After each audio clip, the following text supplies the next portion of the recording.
and we're really fortunate tonight to have Dr. Alissa Antle. Dr. Antle is an associate professor in our School of Interactive Arts and Technology. It's a very cool place, believe me. It's at our Surrey campus. She's an expert in interactive design for children. Her research focuses on embodied human-computer interaction, child-computer interaction, and the design and evaluation of interactive technologies to support children's development in a variety of areas. And like you, I am really curious to find out what this is all about. One of her current projects is developing multi-sensory interactive tablet computer technology to help dyslexic children learn to encode words and letters. She also leads the Grand NCE National Kids Project, an industry academic network of researchers working on the design, evaluation, and social impact of interactive media for children. She recently won the Device Best Practice Award.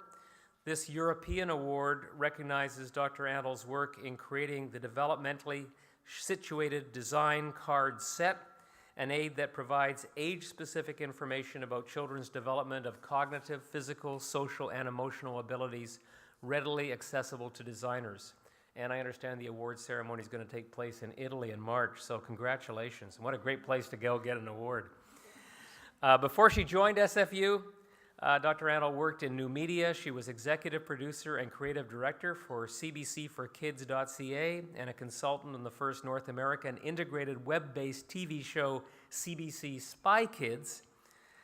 So we're in for a pretty exciting and tech-savvy lecture tonight on the topic, Can an App Aid Education and Poverty? So with that, please give a very warm welcome to Dr. Alissa Antle.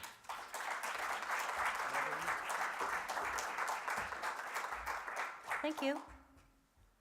Thanks for coming tonight. When I was asked to give this talk, I had to decide which of my projects to talk about, and since the President's Lecture Series is about showing SFU's impact in the world, I decided on this one, which investigates if brain-computer application can help some of the world's poorest children succeed at school. So it's a project that's still in progress, so I don't actually know the answer yet, but if we get positive results, there's a potential there to affect children all over the world, including Canada.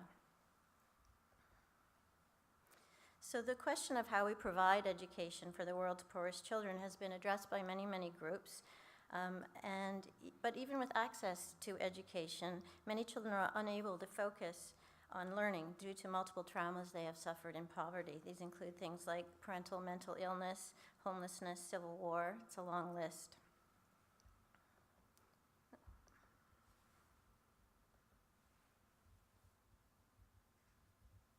So I'm asking a slightly different question, and that is, how can we help some of the world's poorest children succeed at school once they've been given access to it?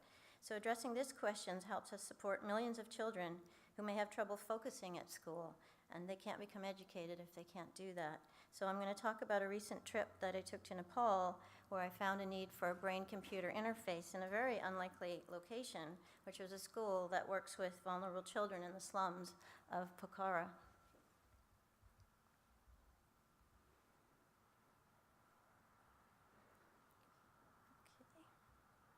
I'll start by talking about some clinical research, and it's going to look at Eastern meditation and mindfulness techniques that have been used to treat trauma in the West. So that's one strain of research, and then I'll move on and talk about research in interactive technologies that help us design brain-computer interfaces to video games. And then I'll put those two things together based on solving a problem I found while I was in Nepal. So there's 2.2 billion children in the world, and the estimate right now is that about 1 billion of those children live in poverty. That means they live on less than $2.50 a day. And according to UNICEF, 22,000 children die every day from poverty. Nepal is one of the poorest countries in the world. According to UNICEF, over 1/3, or about 4.5 million kids there, live in abject poverty, which means they're living on $1 a day or less. 10% of the kids there don't attend school, and poverty is highest in the hill regions, the rural regions, and in families where parents don't attend school. And these characterize Pokhara, where I was. There's also been a lot of civil war there, and so it's been a very difficult place for children. So it's not that children from these situations are unable to learn, it's that they're not available to learn yet. And so what children really need is help learning how to calm themselves and be able to focus. Solving this problem will help not only children in Nepal, but worldwide, from child soldiers in Africa to children with ADHD in Vancouver. Mindfulness. So it's all the latest buzz. Eckhart Tolle to Deepak Chopra. Mindfulness is showing up on TV, on the radio, on DVDs, and even in the App Store recently. So what's it all about? Who does it help? John Kabat-Zinn at the University of Massachusetts Medical School, he really brought mindfulness techniques to the West and studied them in a clinical setting and worked and created an 8-week program that showed significant improvement in adult people's ability to deal with chronic pain, anxiety, depression, and trauma, recovery from trauma. So based on his work and others, this approach did become one of the best clinical practices in the West for dealing with trauma. There's really several aspects to mindfulness, and usually when people think about it, they just think about focusing on the present moment, and that is part of it. But I'm actually going to focus on a different part, which is our ability to self-regulate our emotions.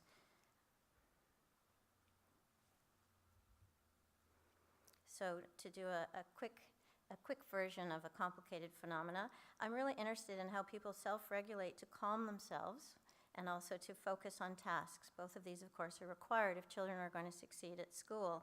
Self-regulation involves two parts of the brain, and to put it simply, there's a reptile part and a primate part.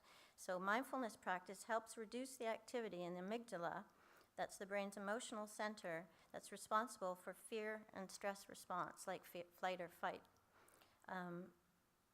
Mindfulness practice, so it's our reptile brain, we're very reactive.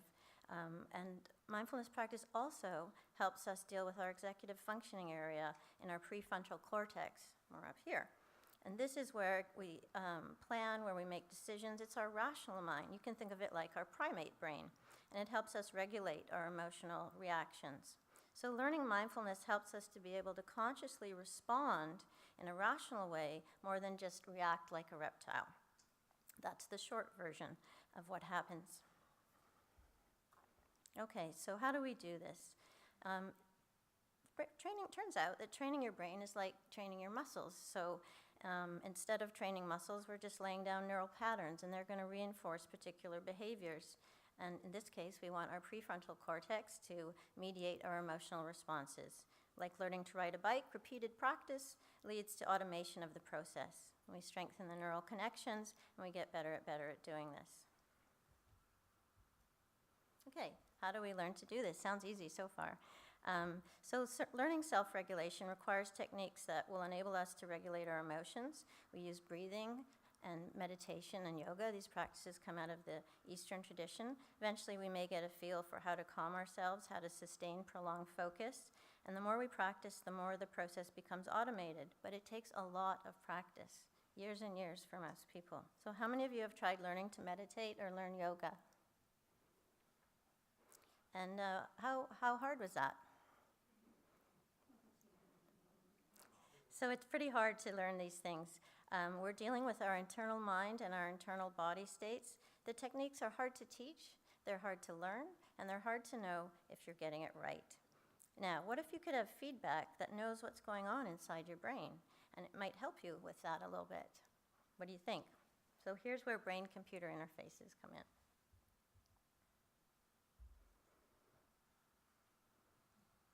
Advances in computer technology, as well as our understanding of the human brain, have resulted in the development of new technologies that can be really used to provide a window into what's happening in our brains.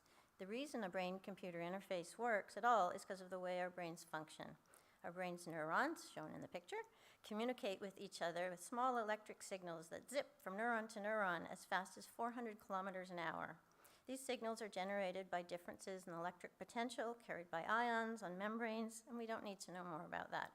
What you do need to know is that every time we think, we move, we feel, we remember, some specific pattern or group of neuron fires, and the more that group is used, the more it fires, the stronger it gets. And it turns out we can sense these things. So In the neuron's electric signals can be sensed by an EEG sensor, and it picks up some of these escaped electronic signals that come out through our skull. It captures this information, and then it can send it wirelessly to a computer application. So we get a direct pathway between the brain and software on a computer.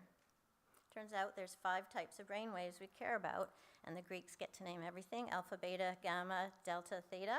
So the wavelengths, though, in waves per second or hertz, actually characterize features, and the EEG can pick these up. And so it turns out that things like slower brain waves, like lower alpha and theta, indicate that our brain is in a relaxed or meditative state.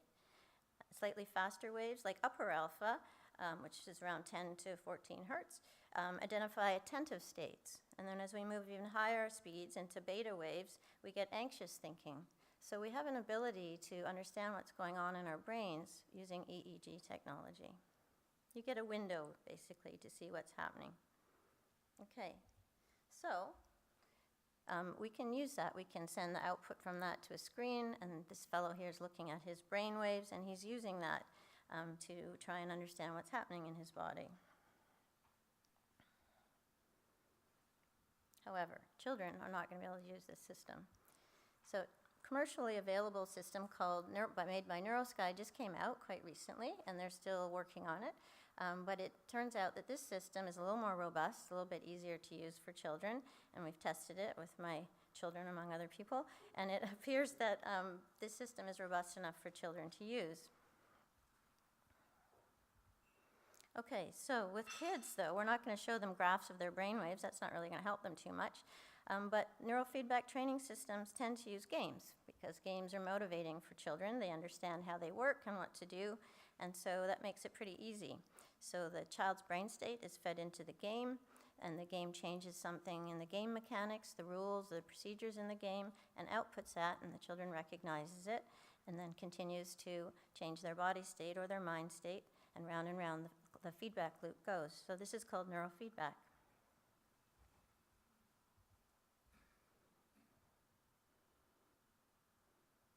Recently, they've been using these for kids that have suffered from trauma as well as anxiety, and there's been clinical studies that show they work as well as other techniques, but of course the kids enjoy them more, and because they enjoy them more, they practice them more, and the more you practice, the better you get at riding your bike. Okay, so there's been lots of studies with adults, and it's important to notice here that most of the studies have been with adults, and all of the studies have been done in the first world, and most of them in the United States. Okay, time to go to Nepal. Jump on a plane. Here we go. I happened to be in Kathmandu because I was asked by a Dutch researcher if I would give 2 workshops for older children in some private schools there and teaching them design process around interactive technology. So these kids are not children living in poverty. They are the children who will grow up to run the corporations, to be the government. And so I agreed to do this project, and there I was. And when I was all done, I decided to take a few days off and go to Pokhara, which is near the Annapurna Range, and I'm a bit of an outdoor buff, so that seemed fun. Of course, I didn't actually get a vacation. So many things in life start with conversations, and this one is like that. I'd arranged to meet a friend of a friend there. Her name was Leslie Chesick. She's a clinical supervisor and therapist for family services in Greater Vancouver, but she also volunteers her time for a nonprofit in Nepal that works with kids in the slums, and she trains the counselors there in best practices from the West in counseling children. But the basic idea was, hey, there's someone you know, and they'll take you out for lunch. So off we went, and we had lunch. And so she told me what they were trying to do at the school there. There's Leslie. And she told them where they were having a lot of trouble. And so what they're trying to do is basically work with kids there that are too poor to go to the free school. That seems a little strange, but it turns out that it takes a lot of work to go to the free school. For example, you need money for uniforms, and you need to know how to brush your hair and be there on time. And if you're not, you're beaten and sent home. So it's not very motivating for a lot of kids. So the staff at this school takes kids who can't succeed in the free school, and they find that these girls are living in poverty, so they're often malnourished, they have very few life skills, and most of them have suffered complex traumas. So the staff, trained by Leslie, have been trying to incorporate practices from the West, such as self-regulation techniques, including deep breathing and yoga. The challenge they face here is exemplified by a quote from one of the counselors there, and I quote, "When we started the school, we had 12 girls aged 3 to 6. Their hygiene was so bad, they had sores all over their bodies, they were always hungry and dirty, and they were beaten daily by their parents. It was so hard to control them. They would run from the class and try and run away down the street. They hit each other, swore all the time, would bite themselves and others, and they'd get so upset that they would pee themselves."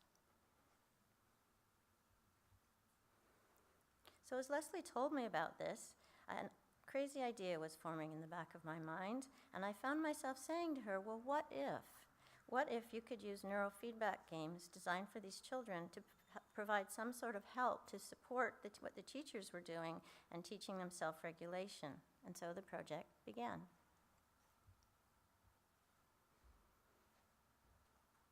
I also wondered, not only could it help the kids, but could it help the counselors monitor the kids' progress and see how they were doing over time? So those became the two key research questions. So when I got home, I put together a team of students. They're almost all undergrad students, except for one. Undergrad students in the school I work in are very good at designing crazy systems.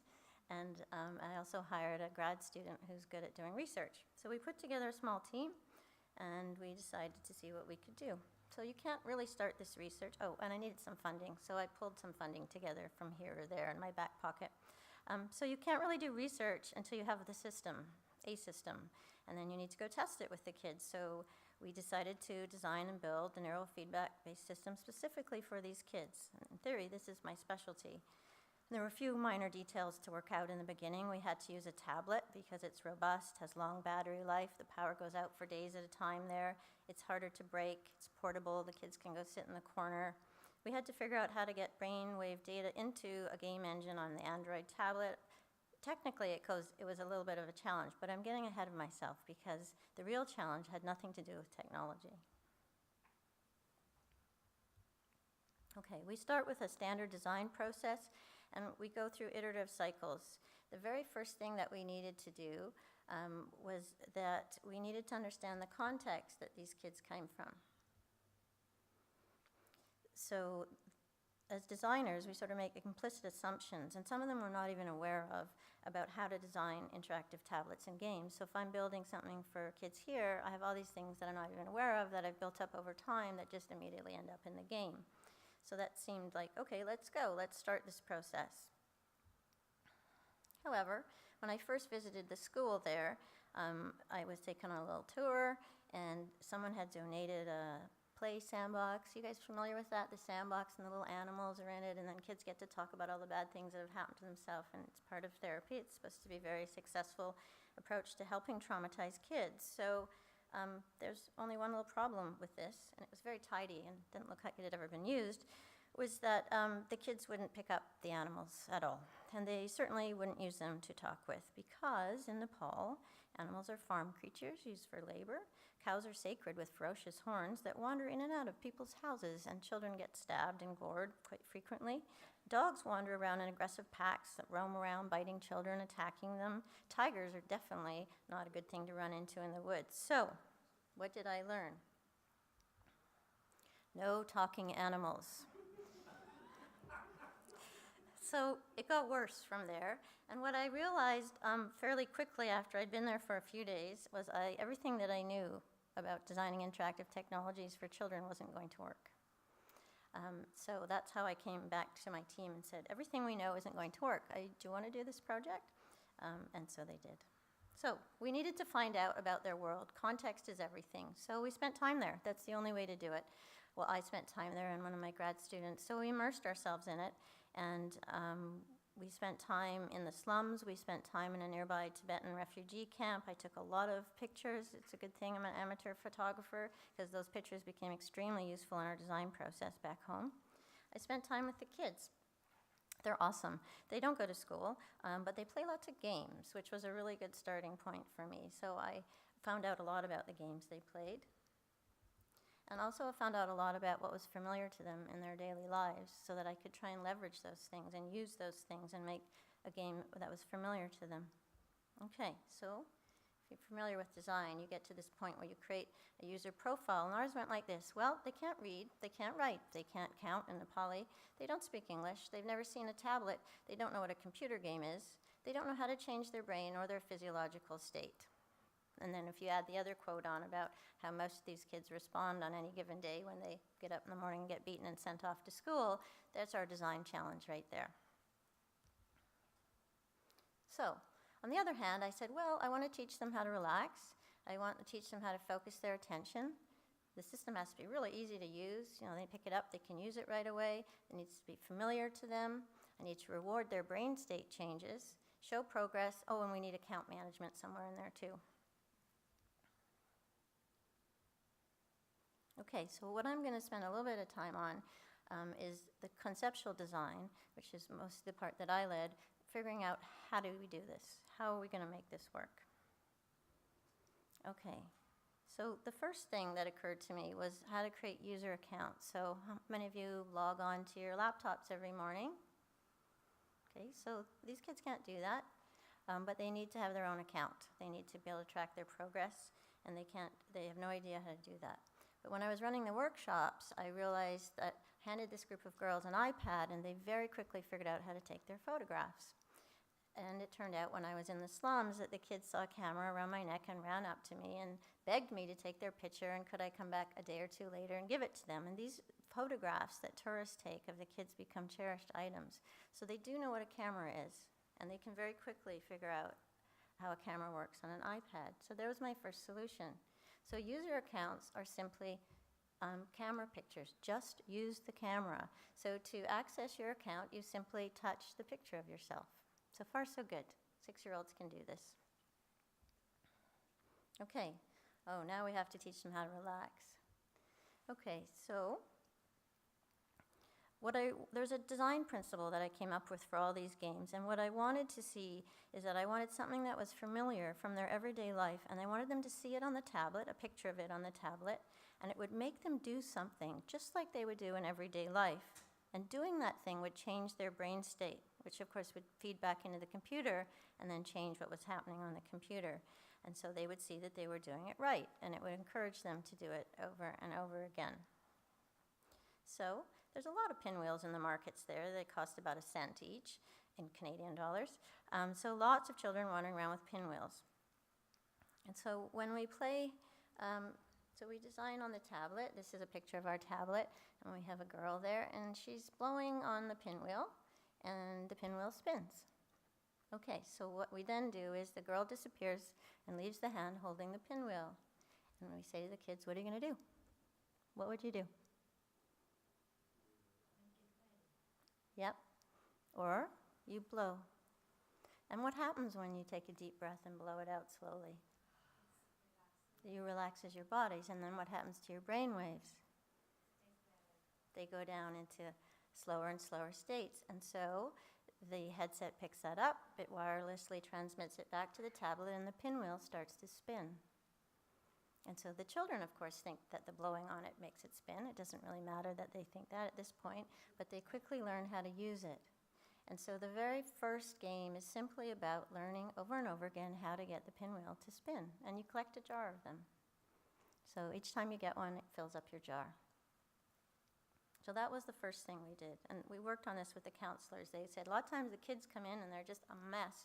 We just need to get them down a notch. That's it. So this is the get them down a notch game. Okay, but then it didn't end there. They said, well, you know, it'd be really great too is if you could actually teach them to hold that relaxed state over time. So, okay, what are we going to do? So it turns out in the Annapurna region, there's a lot of ecotourism, and while people are sitting around waiting to go trekking, they go paragliding because there's a lot of mountains. And the kids are hanging out in the fields, lie there and relax and watch the paragliders. And the paragliders swoop up in the thermals, and then they land. And you see these kids kind of watching them. And every kid there knows what a paraglider is and what they do. So that gave me an idea. So in this game, and this doesn't quite show it, but usually there's a little girl on the side and she's lying back relaxing and doing some deep breathing. And so the animation shows that as she's lying there in the field watching the paraglider, he swoops around, or she swoops around a little bit and eventually lands. And then it's the child's turn. So what do they need to do? They lie back and relax, and slowly the paraglider comes down. And if they lose attention, it swoops back up in the thermals. And they do it again until they get it. And this is much harder. And they do it again, and they do it again. And eventually, they get tokens in the jar for success. So that's the game about teaching children how to stay relaxed. And we can set how long it is. We can say they have to stay relaxed for 5 seconds or 2 minutes, whatever we like, and we can change the levels of it. Okay, so far so good. The last game was the hardest to design, and it has to do with holding focused attention. So this is a game that also would help kids with ADHD. So a lot of these kids, they live in the slums by the river, and the adults that live there are illiterate, and one of the jobs they do is they walk down to the river and they fill their baskets with rocks, and they carry these rocks on their backs up the cliff to the side of the road, and they dump them on the road, and then they go back and they do it again. And they do this for 10, 12 hours a day, and they earn about 10 cents a day for doing this, and it's the only way they have of earning a living. So the kids are very familiar with this, and we saw a lot of it going on. And the kids sometimes just sit there and watch the adults, or they help piling the rocks into baskets. So we're redesigning this game, but right now what happens? So if a rock goes up and crosses the screen and towards the basket, and you have to watch it, as you watch it, what happens to you? What are you doing? You're focusing. And so your brain is focusing as you do that. The minute you look away from the rock drops down, rolls back the pile, start over.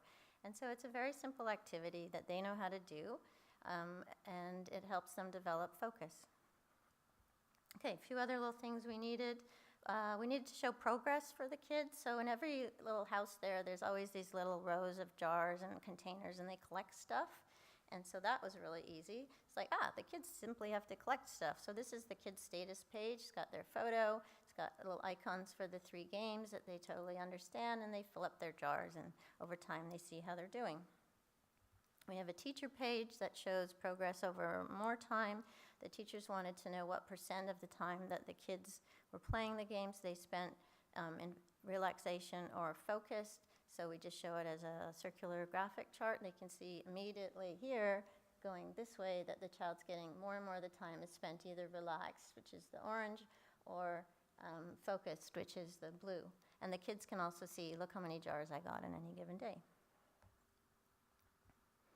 Okay, so that's the conceptual design. That was figuring out how we thought it might work. So then a year happened, and we built it. And that was no small challenge. And now we have a functioning system, which Aaron is going to try and demonstrate live. And I have to warn you that demonstrating how to relax live in front of a group of 100 people is not the easiest thing in the world, but he's going to give it a go for us.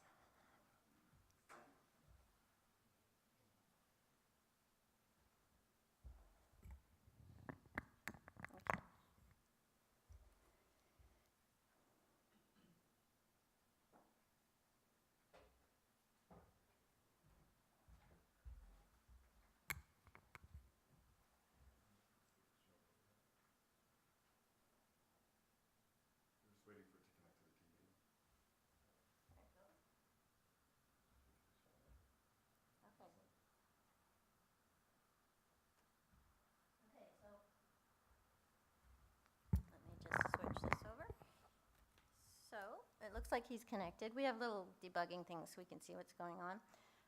Looks like he's connected, so I'm going to be this person. And this is the animation, so it shows this is what you're supposed to do. So the child watches this, and then she disappears, and now it's his turn. The jar is empty, and he blows. And there come the pinwheels. So we made it so that it quickly filled up, but in theory you'd have to do one at a time. Demoing's hard though, so good job.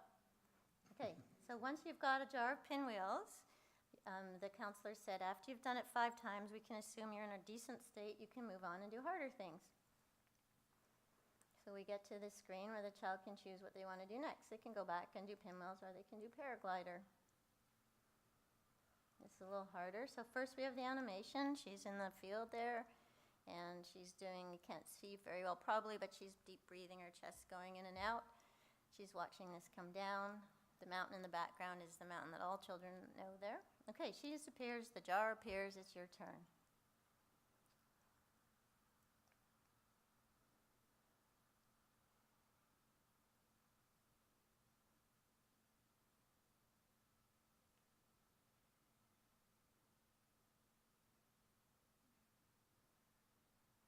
That's pretty good with an audience in front of you. Do you want to do one where you show them going back up? I can try. It's pretty easy, actually. Just stop paying attention. Let's see if it'll go up. Although in the demo version, I'm never sure yet. So it's sort of going, We're not sure what's going to happen with it. We told our programmer, could you make it really easy for us when we're demoing it? So, because when I first demoed it, it was set quite difficult, and anyway, it looked bad. Okay, so then they can go back here and then play rock game. So this one's about holding focus, and of course, it's a little bit hard for Aaron to do it because he can't see the screen. So why don't you might want to look at your screen. So you really watch the rocks going across. You could stare at something else too, but the idea of just being really focusing your energy in one place, there's quite a different feeling than being relaxed. So his brain is controlling the game. Oh, almost dropped it. Whoa, it's gonna go. There we go. Thank you, that was great. Well done. Is that everything? That's it. At about 10 o'clock this morning, we had this discussion. I was like, Alissa, you don't want to have to demo it while you're talking, do you? And I was like, no. So Aaron volunteered to do that, which is just awesome. Okay, so now what? Okay, so we basically have a working system. We're just tweaking it. Our next step is usability testing. We just want to get the kinks out of it. We're not going to go to Nepal to do that, but we are working with young children with ADHD in Surrey, which is our closest approximation, and I do really want to work with that group. So it allows us to immerse ourselves in what's going on with them, but also test out the kinks in our game. So we're working through ethics for that. Thank you. So we're working through ethics for the usability testing with young kids with ADHD in Surrey. That's our next step that will happen this spring. And then we go to field trials in Nepal, which will be the fall 2014, and then the trial with the ADHD kids in the winter. So the kids with ADHD will have completely different games, but the same sorts of ideas, so there'll be a whole new design process there. Another team, probably. Okay, and so that's the end of my talk, and I appreciate your focused attention. And for more information, it's posted on my website, and donations are always welcome to Nepal House Society. They're doing some pretty amazing work with not a lot of resources. Thank you.